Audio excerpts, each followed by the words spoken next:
Oui, bonjour. Aujourd'hui, c'est ça, j'aimerais partager un peu mes expériences au niveau de recherche personnelle euh, sur le développement en énergie verte avec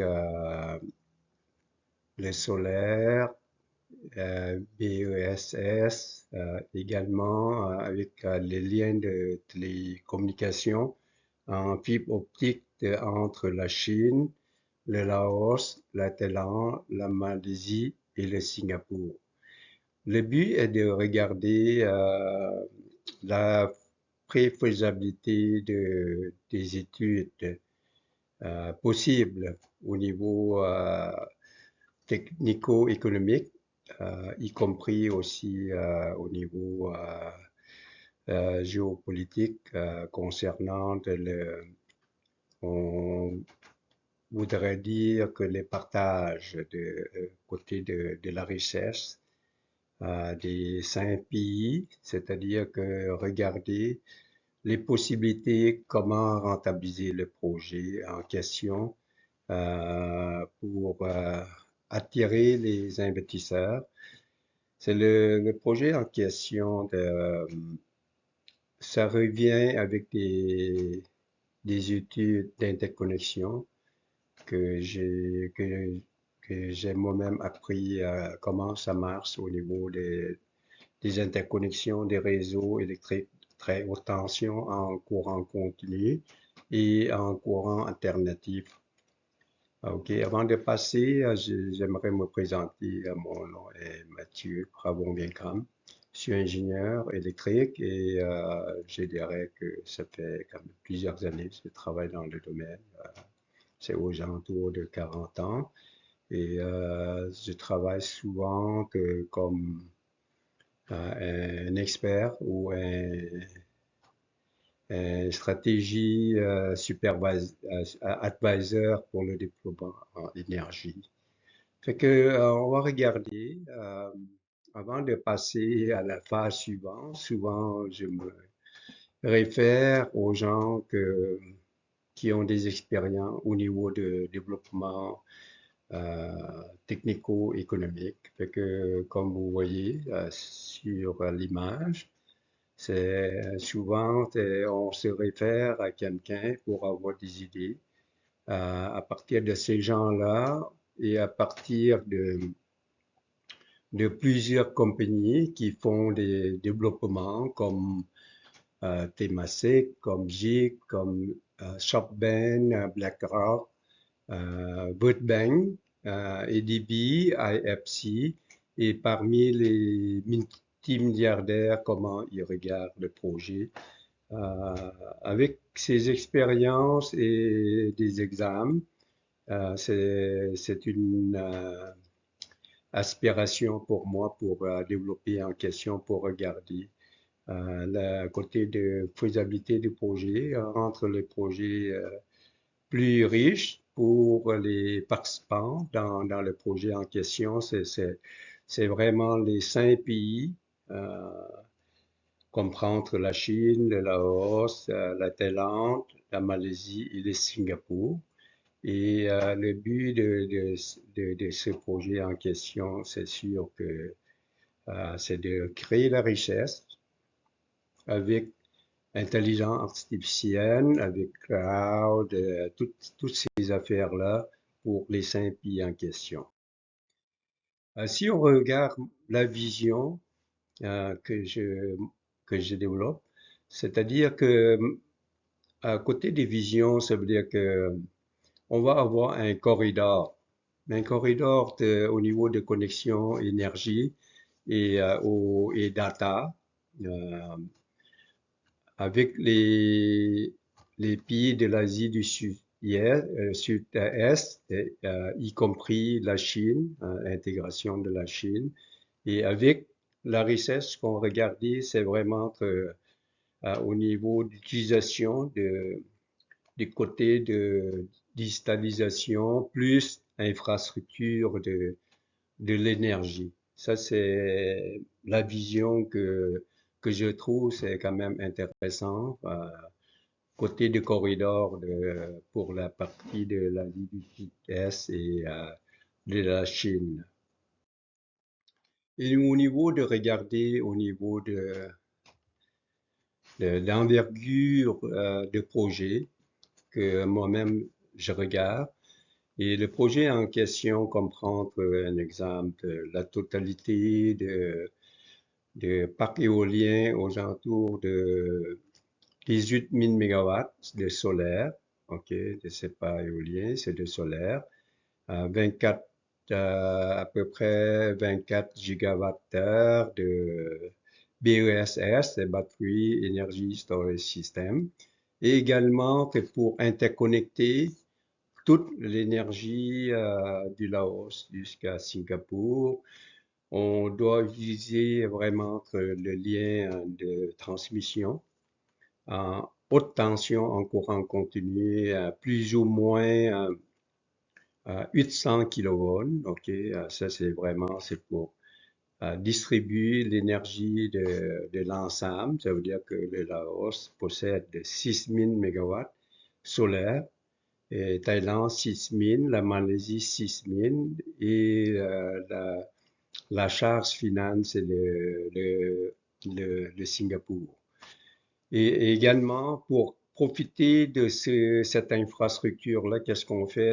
On ajoute, on appelle les colonnes vertébrales globales de fibre optique pour pouvoir utiliser au niveau de contrôle de toutes les répartitions des puissances électriques pour acheminer les puissances électriques du Laos, de la Thaïlande, de la Malaisie jusqu'à le Singapour. Et également, à chaque pays, on en profite pour créer des valeurs ajoutées en ajoutant, on appelle des data centers intelligents artificiels. Euh, Objectif stratégique pour le projet en question, premièrement, c'est de réduire le temps d'attente. C'est réduire la latency, ça veut dire celui-là, ça veut dire quoi? C'est réduire le temps d'attente de télécommunication à travers le monde via les réseaux optiques, ça veut dire enterrés. C'est moins de risques parce qu'on passe pas par les câbles sous-marins des fibres optiques. Ça, c'est des fibres optiques tout le long des lignes de transmission. OK, les lignes de transmission de la Chine jusqu'à le Singapour. Et après ça, les fibres optiques en question se communiquent avec les fibres optiques de Singapour en Australie, aller en Chine, et la Chine aller dans les autres pays via les réseaux des fibres optiques sous-marins. Et deuxième chose, euh, c'est de créer la sécurité au niveau énergétique pour les pays asiatiques. Ça veut dire ajouter, mais c'est pas vraiment euh, la grande majorité, mais quand même, c'est ajouter pour aider certains pays comme le Singapour qui n'a pas d'énergie verte parce qu'il utilise beaucoup de pétrole, de gaz naturel pour produire l'électricité dans les pays. Et on en profite pour partager l'énergie verte en provenance surtout du Laos, de la Thaïlande pour supporter le réseau et acheminer l'énergie en électricité vers le Singapour, parce que c'est le Singapour qui a besoin pour les 50 prochaines années. Et également, tout le long des trajets de chaque pays, on a des infrastructures au niveau de l'intelligence artificielle, c'est-à-dire que les data centers intelligents artificiels au niveau des clouds pour vraiment créer des valeurs ajoutées, de grandes valeurs. Si on dirait que l'électricité coûte à peu près environ 100 dollars pour mégawatt heure pour le projet en question, tandis que au niveau des calculs d'intelligence artificielle, data center, tout ça, c'est autour de 250 à 350 dollars mégawattheure pour la puissance. Et en même temps, le quatrième but, objectif, c'est le partage au niveau intégration régionale. Et énergie que nous avons besoin, on crée un système énergétique. C'est d'exporter de l'ensemble d'énergie du Laos, la Thaïlande, la Malaisie jusqu'à Singapour. C'est avec énergie qui a une puissance de 2500 mégawatts, 24 heures sur 7 et 365 jours par semaine. Et énergie en question, on utilise au niveau de l'énergie renouvelable parce que c'est à cause de crédit, surtout au niveau de carbone de crédit et également au niveau de l'environnement. Ça veut dire on a énergie renouvelable, on fait le stockage, on fait aussi le transfert de technologie via le réseau de haute tension en courant continu. En anglais, on appelle high voltage current. Et ça, c'est vraiment. Et d'autres choses qui ajoutent dans ça, c'est pour ça qu'on a le réseau d'interconnexion en courant continu pour transiter à 2500 mégawatts vers le Singapour. Et on ajoute l'infrastructure au niveau de digital avec les fibres optiques. On utilise, on appelle fiber backbone China to Singapour. C'est la raison, c'est quoi? C'est vraiment raccourcir le temps de télécommunication à travers le monde via les 5 pays en parallèle avec la ligne de transmission pour connecter au niveau de télécommunications des data, toutes sortes de données informatiques, et intelligence artificielle et tout le reste, avec au niveau de connectivité de très haute qualité, c'est-à-dire que moins de risques, grande sécurité parce qu'il est sur Terre. C'est un avantage pour le projet que je pense. C'est un projet prometteur pour l'Asie. Et les 3 pays ont chacun un data center ou plusieurs, mais avec une puissance limitée parce qu'il faut euh, vraiment créer ça pour créer la valeur pour chaque pays et également que le but de tout, c'est de transmettre la puissance pour créer on appelle le hub de data center à Singapour. C'est la raison parce que c'est Singapour qui, euh, qui a besoin de plus d'énergie dans l'avenir, dans les 50 prochaines années, à 75 prochaines années. Ça, c'est un but et c'est pour aider de l'ensemble de l'économie, une partie de l'économie des 5 pays et l'ensemble du monde qui peut en profiter. Au niveau de connectivité globale, c'est quand on parle de connectivité globale, c'est-à-dire que c'est sûr que la Chine est un grand pays et passé par ASEAN, ça fait que la Chine, il a à peu près 1,3 milliard. Il a l'Asie, et l'ASEAN est à peu près actuellement, c'est 650 millions de personnes et dans le monde, c'est connectivité avec multi-route de redondance, c'est-à-dire quoi, la route de redondance en question, c'est vraiment au niveau de télécommunications euh, qui sert pour tout le monde, pour l'informatique et pour la robotique, pour l'intelligence artificielle, pour tout. Euh, Ça prend énormément des data centers, donc ça fait qu'on partage et ça, c'est le but que je pense, et en même temps, c'est créer euh, des richesses. Critère principal, c'est-à-dire qu'on fixe le coût de l'énergie sur une période de 25 ans, 30 ans, 50, 60 ans. Dans ce cas-ci, on fixe le coût d'énergie dès le départ de la mise en service de tout le système, c'est à 90 dollars par mégawatt, ok, initialement au début, et avec une indexation annuelle de 2% durant les 60 années.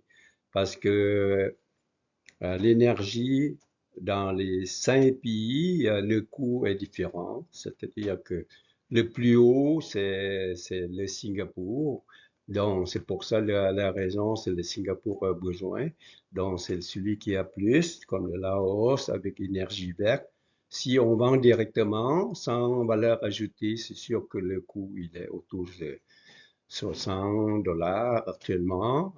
C'est moins payant. Donc, ça veut dire qu'à 90 dollars, c'est vraiment le coût en question finance le projet pour le pays qui n'a pas d'argent d'investir. On utilise l'énergie en question pour développer l'économie. Énergie, ça veut dire que la progression de revenus euh, de l'année 1 jusqu'à l'année 60. OK, ça c'est vraiment, c'est de l'année 1 jusqu'à l'année 60, juste pour vendre de l'énergie à Singapour. OK, pour vendre l'énergie à Singapour, avec aussi, comme on dit, c'est l'indexation de 2%. Ça fait que première année qu'il est en opération, c'est déjà 2 milliards juste pour énergie. Et après ça, c'est le coût augmente avec l'indexation jusqu'à 60 ans. Après, c'est l'énergie qui a même qualité de 2500 mégawatts. Ça va monter à 6,4 milliards en, en l'année 60. Ça, c'est vraiment, c'était une richesse et on n'a pas le choix parce que l'énergie dans 60 ans est beaucoup plus chère que l'énergie actuellement. Et le revenu total en énergie, avec toutes les calculs sur 60 ans, c'est quand même assez important. OK? C'est vraiment le revenu total accumulé. En énergie, c'est 224 milliards. OK? En data center, ça veut dire que dans les 3 pays, c'est 90 milliards. Okay. Dans 3 pays, il y en a au Laos, il y a la Thaïlande, la Malaisie, et avec toutes les infrastructures parallèles à l'énergie, parallèles à data center, à fibre optique qui fait traverser le temps de données qui traverse de la Chine jusqu'à Singapour. Et c'est vraiment, il peut faire autour de 150 milliards de dollars pour la fibre optique, pour les transmissions des données, toutes les données nécessaires. Euh, la totalité de revenus sur 60 ans, c'est 464 milliards de dollars. C'est quand même assez intéressant, qui est partagé quand même pour les 5 pays euh, avec des petites tailles de ça. Et quand on vient regarder au niveau d'investissement, qu'on appelle CAPEX, et au niveau de opération de maintenance, au niveau de CAPEX, vous voyez, c'est le projet en question, il est à peu près 48 milliards. Et au niveau d'opérations, ça c'est CAPEX, au niveau d'opérations annuelles, c'est 1,2 milliard par année. C'est sûr que le revenu initial, c'est vraiment, c'est au niveau d'énergie, c'est quand même 31 milliards de dollars. C'est quand même très, très intéressant. Donc, quand on va regarder la durée de vie, quand c'est sûr que sur 60 ans, les panneaux solaires, les convertisseurs, plusieurs équipements doivent être renouvelés parce que s'ils sont désuets après 25 ans, donc il faut également remplacer pour certaines, comme les batteries au niveau de stockage, et également les panneaux solaires, il faut remplacer. Et également, il faut euh, upgrade au niveau des fibres optiques, parce que les fibres optiques, avec le temps, ils perdent l'efficacité, il faut remplacer. Également, certains équipements au niveau de très haute tension en courant continu, il faut remplacer parce qu'il y a des transformateurs, il y a des convertisseurs, il y a des disjoncteurs, il y a tous les équipements au niveau des sous-stations, au niveau des lignes, au niveau des parafoudres et ainsi de suite. Donc, il a sa durée de vie, il faut remplacer pas toutes, mais une partie de l'ensemble des projets. Pour le financement, performant de financier, pour le projet en question, c'est on appelle net profit, c'est des profits nets, c'est 313 milliards.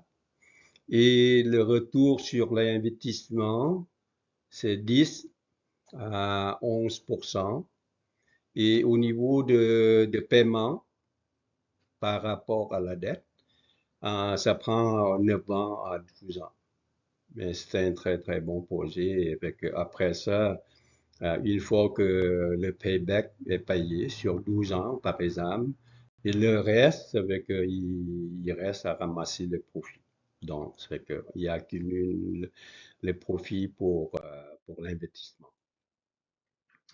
Impact de l'économie, de l'ensemble de l'économie, selon que je calcule avec toutes les accumulations sur 100 ans, c'est à peu près 1000 milliards de dollars, c'est 1 trillion d'US impact. Donc, c'est très bon hein, pour l'investissement. Et si on vient pour partager le profit, le country benefit, on parle d'un exemple, la Chine, c'est normal, il y a une partie parce que la Chine contribue au niveau des fibres optiques, au niveau de temps de télécommunications et ainsi de suite. C'est 98 milliards. OK, 98 billions. Laos, c'est 117 milliards. La Thaïlande, c'est 98 milliards. La Malaisie, 98 milliards. Singapour, 122 milliards. Ça, c'est le profit. OK. Pour Laos, quand je fais ça, c'est sûr que je regarde certains pays comme le Laos a moins de financement. Qu'est-ce que ça veut dire? Ça veut dire que le Laos participe dans le projet à 20%. OK. Au niveau de equity et au niveau de capital, en réalité, le Laos, à cause qu'on utilise l'hydroélectricité qu'on a, une partie. Après ça, on a l'investissement sur les parcs éoliens, parcs solaires, excusez, et également l'investissement sur le BSS, le Battery Energy Storage System. Et en réalité, c'est le Laos à cause de notre ressource avec centrale existant qu'on utilise d'énergie. En réalité, on achète l'énergie pour vendre un peu plus cher vers le Singapour. En réalité, le Laos, on peut dire que c'est un pays que les partenaires comprennent. Donc, ça fait que le Laos n'a pas à mettre d'argent dans le projet. C'est tout financé par le Singapour avec le profit et ça finance le projet par le Singapour. Ça, c'est une bonne chose. Et au niveau de modèle de gouvernance, ça veut dire que c'est le plus important quand on parle de gouvernance. Tous les projets de gouvernance du monde, il y a trois critères importants, c'est ESG, ça veut dire environnement, sociaux, governance. C'est un critère on peut dire que c'est quoi? C'est la justice pour tout, ça veut dire pour les 5 pays, dont on a 5 pays qui participent de façon égale, au niveau des coûts et tout le reste, égal pour tout le monde. Et dans ça, en temps normal, dans l'expérience, on prend la référence de vraiment une société euh, créée par le gouvernement de Singapour. Ça s'appelle Temasek, qui crée des fonds vraiment de richesse pour le pays en question. Et également, au niveau de gouvernance, c'est sûr que le projet de cette grandeur, sans rentrer en détail, c'est sûr qu'il y en a ADB, c'est Asian Development Bank, et WB, c'est World Bank, ok, qui peut financer le projet en question parce que ils font aussi assez d'argent parce que le projet est relié aux deux critères importants, ça veut dire que le partage est égal au niveau de gouvernance et également au niveau de l'environnement avec l'énergie verte, selon moi, ça veut dire que c'est quand même un fonds important. Et risque et mitigation, ça veut dire que comment éviter tout ça, comment corriger. C'est sûr que actuellement, c'est la technologie, on sait bien que la technologie est prouvée. Et au niveau de revenus diversifiés, on met pas, comme on appelle, c'est les œufs dans le même panier, donc on met dans plusieurs paniers, donc c'est très diversifié, c'est-à-dire le revenu vient de l'énergie, vient de data center, ok, vient de calcul de télécommunications, vient de intelligence artificielle, et toutes ces affaires-là sont diversifiées, donc ça veut dire que ça peut arriver qu'il y en a une variation au niveau de l'énergie, qui peut avoir une baisse de 20% ou un surplus de 20%, mais tandis que d'autres au niveau aussi de temps de calcul, de intelligence artificielle, on parle de 250 à 350 dollars par mégawatt heure puissant pour les data centers. Et puis que c'est un projet de plusieurs pays, c'est la coordination très importante entre 5 pays au niveau de gouvernance. Quand on parle de gouvernance, ça veut dire quoi? C'est question de la corruption, question vraiment la justice pour tous et question de règles de droit et règles de loi. Il y en a deux choses, et question de responsabilité. Donc, ça fait que même de chaque pays ne peut pas ignorer parce que ça prend la collaboration de toutes. C'est un comité des 5 pays qui travaillent ensemble tout le long du projet. Message final, ça veut dire message final est simple. Ça veut dire qu'il va y avoir un corridor. Un corridor, ça veut dire corridor d'énergie, corridor des données, data center, des données de télécommunications, et il y en a 5 nations, c'est-à-dire 5 nations, il y en a 5 pays, la Chine, le Laos, la Thaïlande, la Malaisie et le Singapour.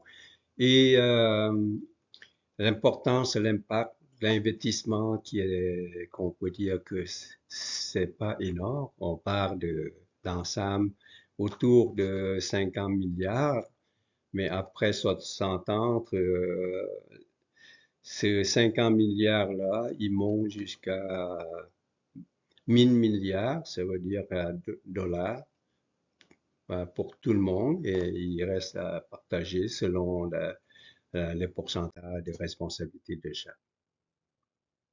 Mais quand on parle de ça, moi, quelque chose qui m'intéresse de plus, c'est quoi? C'est de regarder avec le projet en question et sans le projet en question, euh, comment le Laos peut devenir riche et comment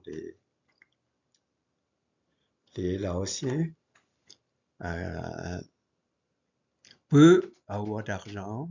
Un exemple à partir de la mise en service du projet. Et après 60 ans, le revenu par habitant au niveau de PIB pour le Laos, avec le projet en question, c'est très intéressant, avec taux de croissance que je considère sans projet, avec taux de croissance de 4% sans le projet, le revenu de chacun des Laotiens, de chaque habitant, euh, 60 ans plus tard, avec taux de croissance, veut ou veut pas, 4%, les gens vont avoir autour de 23 000 $ par année. C'est quand même bon, mais sauf qu'avec ça, il y a des inflations qui suivent aussi. Donc, ça, c'est quand même bon. Mais avec le projet,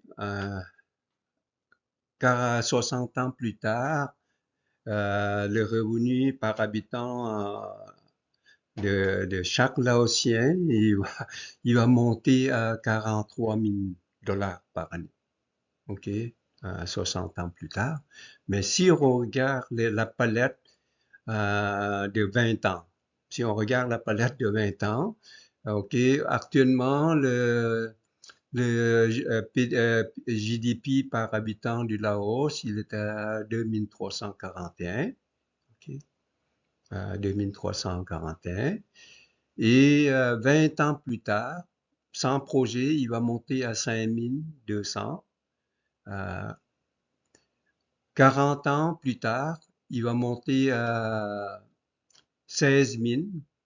Et 60 ans plus tard, il va monter à 23 000. OK? Mais avec le projet, actuellement, c'est la même chose. C'est 2341. 20 ans plus tard, il va monter à 7700. À 40 ans plus tard, il va monter à 17 000. Et à 60 ans plus tard, il va monter à 42 000 par habitant. OK? Ça fait que c'est très bon pour le Laos, mais je fais seulement pour le Laos, tandis que les autres pays, à cause de leur PIB, est beaucoup plus grand, donc le pourcentage est beaucoup moins, c'est normal, parce que le Thaïlande, il a déjà un revenu par habitant de déjà 7-8 000, comme la Chine est déjà assez haut, comme la Malaisie aussi, c'est 10 000, et le Singapour, il est déjà haut aussi, il est autour de 100 000, fait que ça affecte pas beaucoup, mais c'est le plus, c'est le Laos.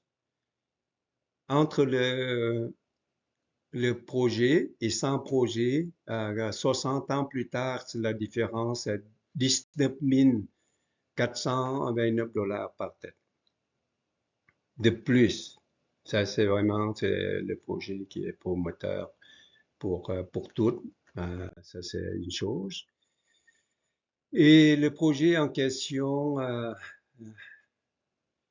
comment on présente ça? C'est sûr qu'il faut travailler, mais stratégiquement, c'est sûr que euh, sans aller plus loin, mais dans ma vision, et je regarde la façon de faire de plusieurs pays, c'est sûr que il faut travailler ensemble avec les 5 pays, en commençant par le partenaire qui a besoin plus d'énergie, qui devient hub, c'est le Singapour. Dans le Laos, on peut dire qu'on peut être le leader dans le projet en question en collaboration avec le Singapour. C'est le Singapour qui subventionne en réalité le projet du Laos pour créer la richesse.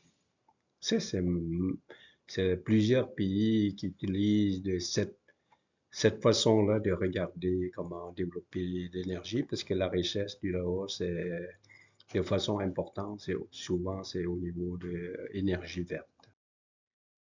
Et les références sont là dans le monde. On voit que toutes les gens qui sont sur cette page, ils ont une vision qui est différente, souvent qui est, on peut dire que un peu différent des autres. C'est pour ça il fait quelque chose différent. C'est pas comme quelqu'un qui est probablement ordinaire, qui a une vision. Et les compagnies en question qui créent des richesses pour le pays sont toutes là. Comme BlackRock, seulement BlackRock, aux États-Unis, ils ont déjà à peu près 10 000 milliards de dollars, sans compter les Américains, c'est le gouvernement, compter les autres banques.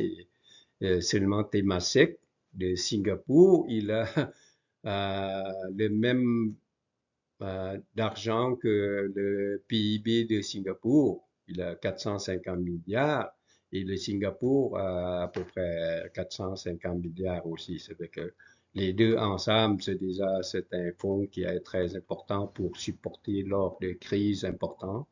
Covid est un exemple, la crise énergétique et ainsi de suite. C'est toutes cette compagnie indépendante-là, créée par le gouvernement, mais dirigée, qu'on appelle société d'État indépendante. Ça veut dire que ce sont des leaders ou des gestionnaires importants comme Hydro-Québec, comme Caisse de dépôt et placement du Québec, Investissement du Québec et autres. Ils sont indépendants du gouvernement. Leur but, c'est de faire la richesse, mais c'est le gouvernement qui donne la permission à tous ces organismes-là pour gérer la richesse du pays. Quand on vient voir le Laos, on part de tout ça, c'est comme j'explique, ça fait que c'est la collaboration de 5 pays. J'ai fait plusieurs calculs et on arrive à faire des retombées assez importantes pour les 5 pays, directement et indirectement. C'est l'ordre de 500 milliards, mais ces coûts indirectement, ils montent à 1000 milliards, comme j'ai mentionné. Ça, c'est un calcul des économistes. Souvent, c'est économistes tout seuls. Euh, ils ont une vision différente avec des gens qui ont des formations, comme on appelle des formations d'ingénieurs, plus les stratégies économiques, parce que les ingénieurs dans plusieurs pays travaillent dans plusieurs organisations, ils mélangent les deux techniques au niveau qui est, qui est possible et qui n'est pas possible. Plus au niveau de calcul économique, SEM, que plusieurs économistes, plusieurs financiers comprendre, mais comment aborder le problème, ça, c'est le travail des ingénieurs, des scientifiques dans le projet. C'est partout dans le monde. C'est pour ça certains pays, ils ont créé plus des ingénieurs que les gens en sciences sociales et autres. Ça, ça dépend des pays. Ok. Ça, c'est une vision. Donc, la contribution on appelle de GDP sur 60 ans, j'ai tout calculé pour le Laos, et on voit bien que c'est de façon très importante pour les 5 pays. On peut calculer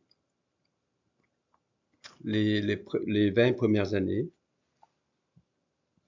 après ça 40, de 21 à 40 ans, 40 ans à 60 ans, et on voit que le PIB de chaque pays augmente de façon très importante, juste pour le projet, mais sans calculer autre chose que le projet. OK? Les autres choses, c'est une progression normale. avec taux de croissance moyen. On parle de 4% pour les 60 années, pour les 100 ans plus tard, mais ça, c'est en moyenne. OK, c'est l'économie depuis que ça existe, mais des fois, ça peut baisser à 2%, mais ça monte à 6%, et après, ça récompense avec l'année. En temps normal, c'est aux alentours de ça. Et le projet en question, ça crée des richesses et au niveau de retour sur l'investissement, c'est aux alentours de 10 à 11%. Et le paiement sur l'investissement, c'est à l'intérieur de 12 ans. Mais c'est un projet euh, qui est très intéressant à regarder pour surtout les dirigeants de chacun pays. Et indirect et direct au niveau d'impact sur l'économie de 5 pays, c'est à peu près 1 trillion, ça veut dire que 1000 milliards de dollars. Et je reviens toujours les idées parce que j'apprends, j'essaie d'apprendre de tous ces gens-là, comment ils regardent. Des fois, on trouve que le projet, pour certains, on trouve que le projet est fou, ok. Mais pour d'autres, eux autres, c'est comme l'exemple comme Elon Musk, tout le monde connaît, Jack Ma, Bill Gates, ok, les messieurs japonais, Jeff Frost, et les autres messieurs comme Monsieur Ray, ok, c'était un économiste de renommée qui et monsieur, un exemple de CEO de Microsoft, tout ça, leur vision est un peu différente euh, des gens ordinaires. Donc, c'est une chose qu'ils créent quelque chose qui est différent des autres. Ils voient quelque chose de différent des autres. Et c'est ça que ils font la richesse. Et parmi les gens qui croient au projet, quand on revient toujours, c'est sûr qu'il y en a comme Temasek, comme Singapour, quand c'est des projets de ce type, là, il peut participer facilement et en plus, il y en a un profit important pour son pays, il représente le Singapour. Comme Banque de développement asiatique, c'est normal, quand il regarde le projet avec rendement, il place l'argent là-dedans comme World Bank, Banque mondiale, ok, comme l'exemple, la fondation de Bill Gates, comme le ShopBank. ShopBank, il y en a partout, c'est dans le monde, donc c'est vraiment avec le taux d'intérêt pas très grand. Comme BlackRock. BlackRock, eux autres, ils ont même le logiciel de calcul spécialement, juste pour eux, pour calculer toutes les stratégies. Ça s'appelle, je me rappelle pas, mais c'est un nom différence. Et comme CP, CDPP, Caisse dépôt placement du Québec, qui a quand même 500 milliards, qui gère l'argent de tous les retraités, y compris tous les fonctionnaires du gouvernement du Québec et aussi de la population. Ils gèrent ça. Et comme le Québec, c'est la même chose. C'est le GDP par année est à 450 à 500 milliards. Et CDPQ aussi, 400, 500 milliards de richesses. Donc, c'est à chaque fois qu'il y a des problèmes. Et le projet en question, comme on dit, c'est vraiment un seul corridor, OK? C'est un seul projet. Il y a 5 nations et impact, c'est à peu près à 1000 milliards de dollars. Comment faire? Comment les autres font? Et il y en a des stratégies que je regarde. Il y en a 7 points importants que vous pouvez aller lire, de numéro 1 à numéro 8. Et toutes ces affaires-là, au niveau d'approche, au niveau de toutes ces affaires-là et qu'on voit. Et c'est une vision avec pas d'argent. C'est juste la vision qui crée la richesse. C'est pas l'argent. L'argent, c'est moins important, mais la vision qui va créer la richesse. Ce sont des gens-là, là, en question, que je regarde leur historie, et souvent, il n'a pas d'argent. Il devient riche parce qu'il prend le risque de façon importante, mais le risque est calculé, très, très bien calculé et bien vérifié, analysé plusieurs fois par des experts. Pour le Laos, c'est sûr, on a des énergies vertes. Le Laos a des énergies vertes et peut créer et aider les gens à faire la richesse ensemble, mais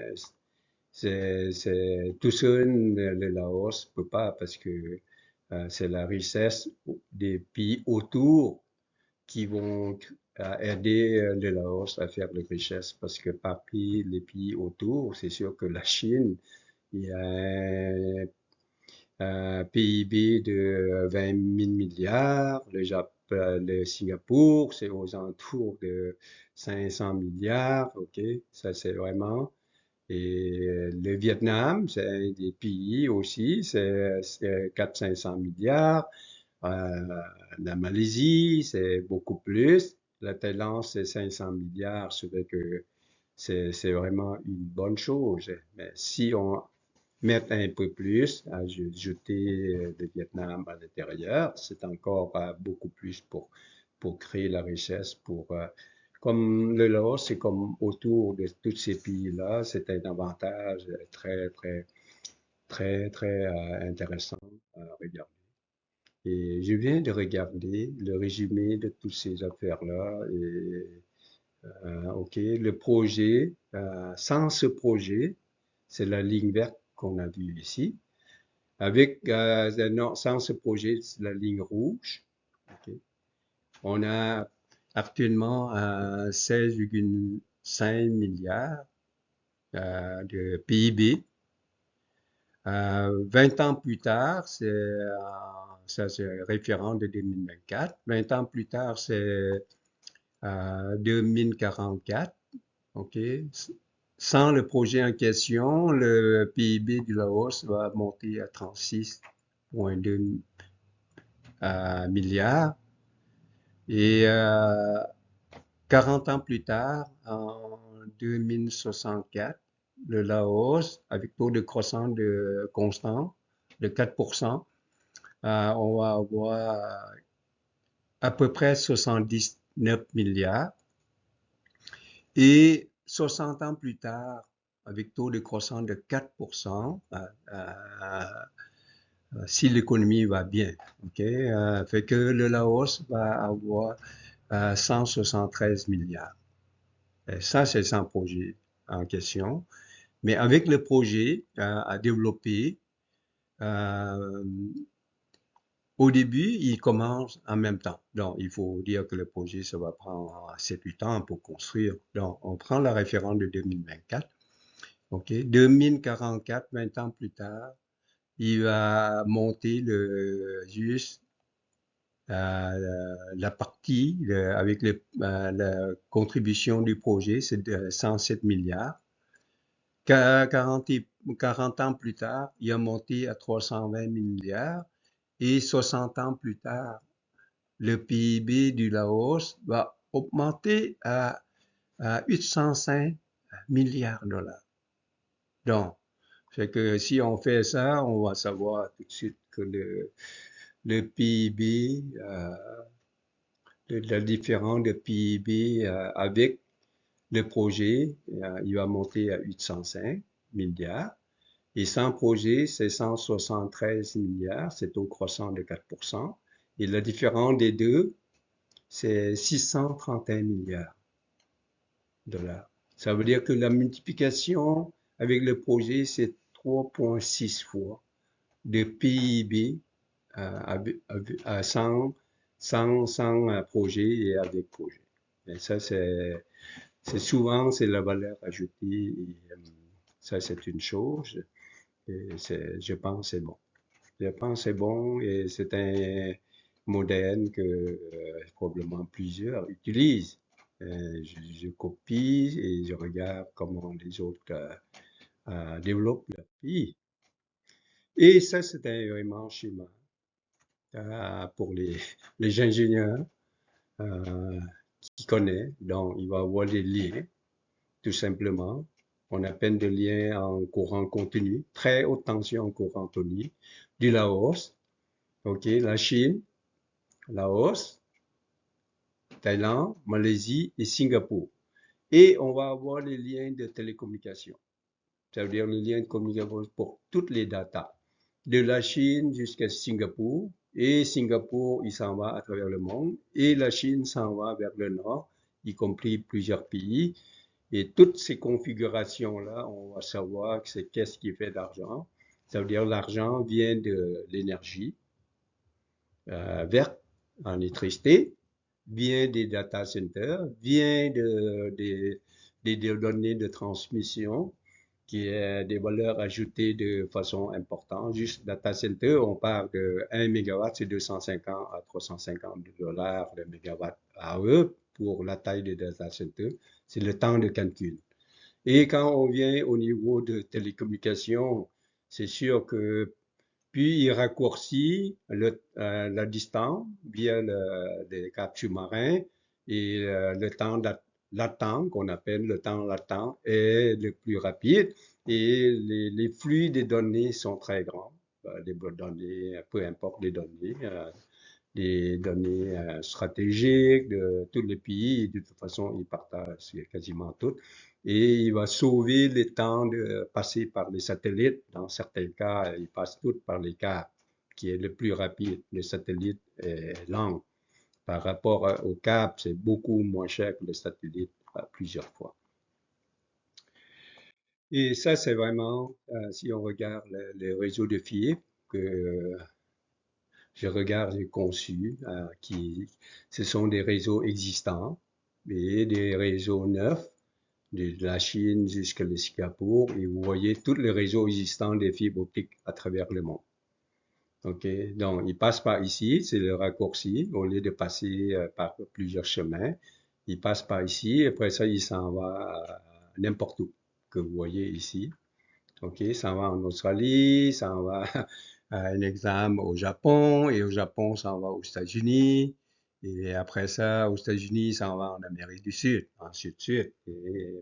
Et ici, à partir de Singapour, c'est vraiment un hub au niveau de télécommunication des câbles sous-marins, il s'en va en Europe.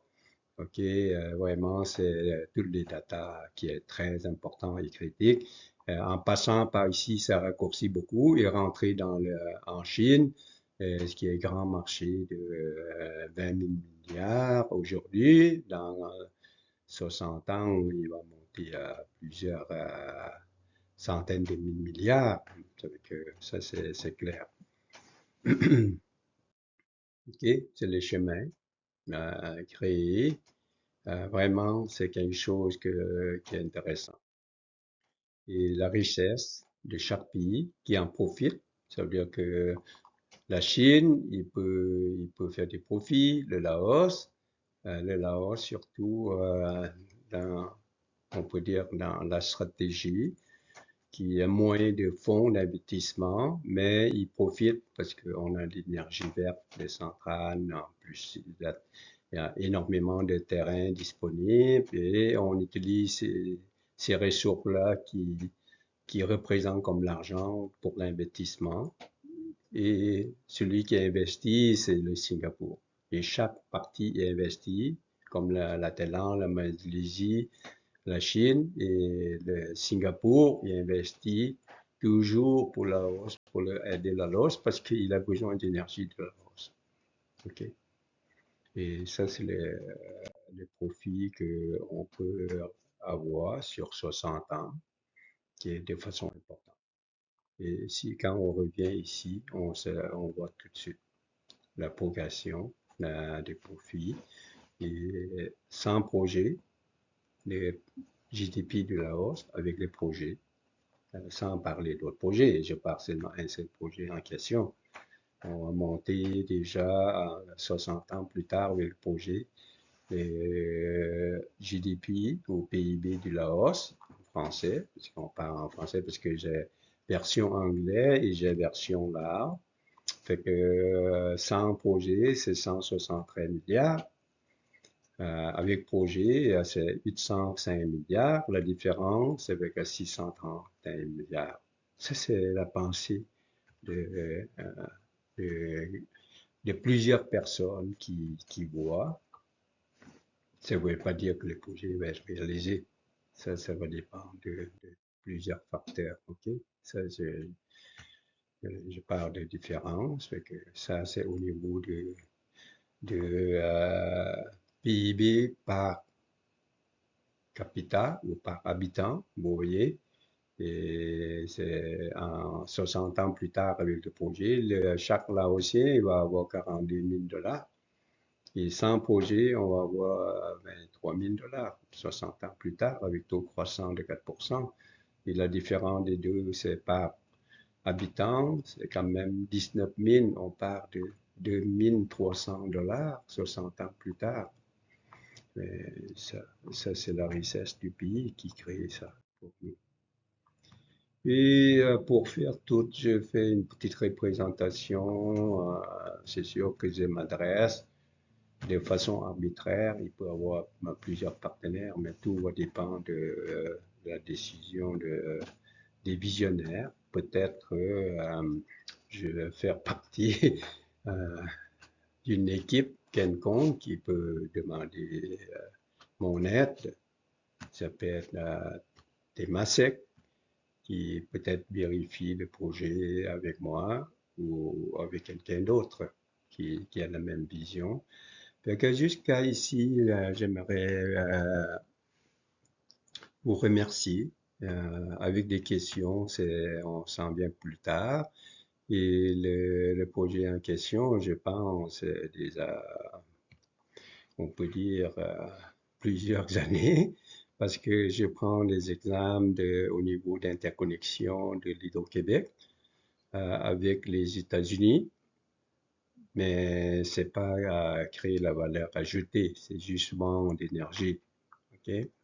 Et ça, c'est une autre vision complémentaire.